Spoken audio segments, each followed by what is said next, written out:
Today, I'm unveiling yet another concrete proposal to bring about that vision.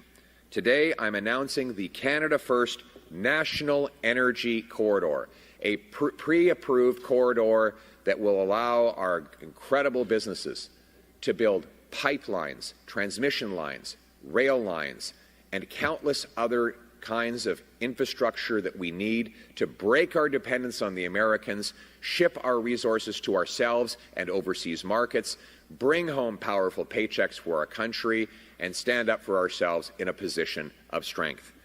Here's how it would work. First, we would use the model of the shovel-ready zone.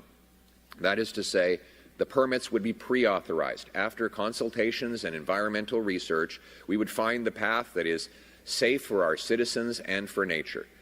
Second, we would consult with First Nations, as is our duty under the Constitution of Canada.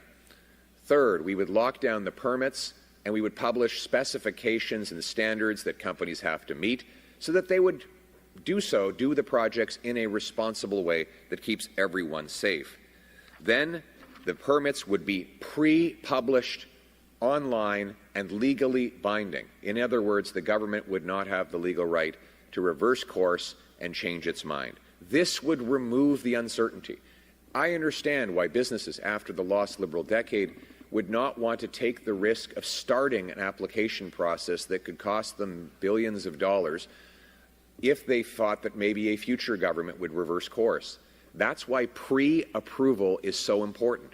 Pre-approving the project would mean that the companies could invest with certainty, knowing what they have to do and what they can build.